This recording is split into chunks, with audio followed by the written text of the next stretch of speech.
Сәлеметсіздер ме балалар? Бүгін 59-шы сабақты өтетін боламыз.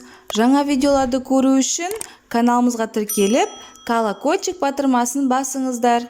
32-ші жаттығу тақырыбы бойынша өлең мазмұнын болжа, сонан соң өлеңді оқы. Құрылысшы: қолда темір қалағым, саздан сарай қаладым, Алматыдан аумайтын әсем қала саламын. Шекербек Садыханов. Ал сен өз қалаңа қандай сәулетті ғимараттар салар едің?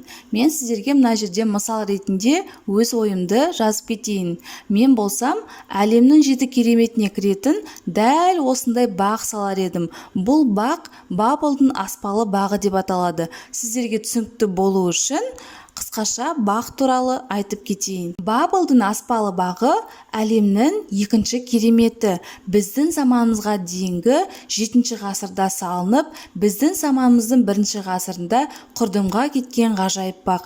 Аңызға сенсек, бұл жұмақ бақты Вавилон патшасы 2-ші Навуходоносор өмірлік жары патшайым Аметиске деген махаббатын білдірмек ниетпен салған. Бақтың орны қазір Бағдат қаласының маңында сақталған. Қираған бақтың бүгінгі күнге жеткен қалдықтарының өзі адам таңғаларлық. Ауданы өте үлкен. Сондай-ақ бұл бақтың шын өмірде қандай алып бау-бақша болғанын аңғаруға болады. 33-ші жаттығу: көңіл қойып оқысан, 2 жолдан тұратын мақал шығады. Сол мақалды тауып жаз. Ақыл жастан шығады, асыл тастан шығады деген мақал шығады екен. Сөйлем мүшелерінің астын тиісті сызықтармен сыз. Сөйлем мүшелерінің байланысын сызып көрсет. Ақыл жастан шығады. Қайтеді? Шығады. Не? Ақыл. Қайдан шығады? Жастан шығады. Асыл тастан шығады. Қайтеді? Шығады. Не? Асыл. Қайдан шығады? Тастан шығады. Сөйлем мүшелерінің байланысына келер болсақ, ақыл шығады, жастан шығады, асыл шығады, тастан шығады деген сөйлем мүшелерінің байланысын байқауға болады. 34-ші жаттығу: суреттегі зат атауларының алғашқы әріптерінен сөз құрап оқы. Бізде піл, ине, радио, алма, мысық, инелік, доп, ай бейнеленген. Шыққан сөз туралы не білетінді айт. Яғни бәрінің бас әріптерінен алатын болсақ, жауабы пирамида деген сөз шығады екен. Мысыр пирамидалары. Мысыр жерінде орналасқан ежелгі пирамидалар кешені. Осынау зор тас құрылыстар ежелгі Египет фирғауындарының сағанасы болып саналады. Сағаналар осыдан 5000 жыл бұрын салынған. Ең үлкен пирамида Хеопс фирғауынының әмірімен тұрғызылған. Оның биіктігі 147 метр.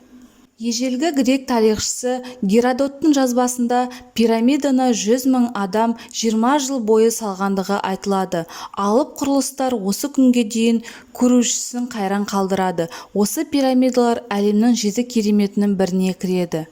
Хеопс пирамидасы көне дәуірден бүгінгі күнге дейін жеткен жер бетіндегі ең ежелгі құрылыс. 7 кереметтің алғашқысы. Гиза қаласы жанындағы пирамида кешендерінің бірі. Биіктігі бұрын 147 метр болатын. Қазір шамамен 138 метр. Шамамен біздің заманымызға дейінгі 2600 жылы салынған. Бірақ мұны нақты дата деп айту қиын. Ғалымдардың пікірі әртүрлі.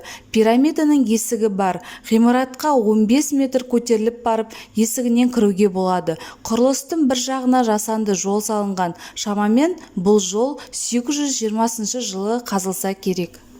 35-ші жаттығу: сөйлемдерді мағыналық байланысына қарай мәтін шығатындай етіп жаз. Мәтінге ат қой. Жандос пен Гүлназ коньки теуіп жүр. Ол әлі өздігінен коньки тебе алмайды. Айжан мұнда бірінші рет келген еді. Балалар мұзайдынға келді. Оған достары көмектесі деген сөйлемдер берілген. Мәтіндегі негізгі ой мұзайдыны болғандықтан, бұл мәтінге медеу мұзайдындағы демалыс деген ат қоюға болады.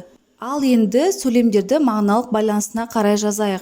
Балалар мұзайдынға келді. Жандос пен Гүлназ коньки теуіп жүр.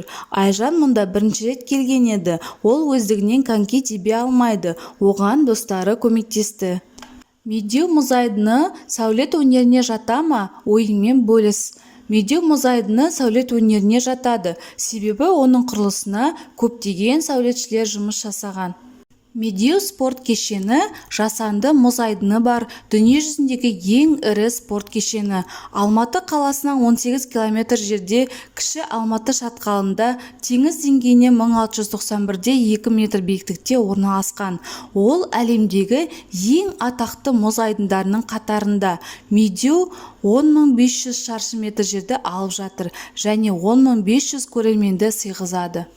Табиғи мұз айдыны ретінде 1951 жылы пайдаланыла бастады. Медеу спорт кешені 1972 жылы тұрғызылды.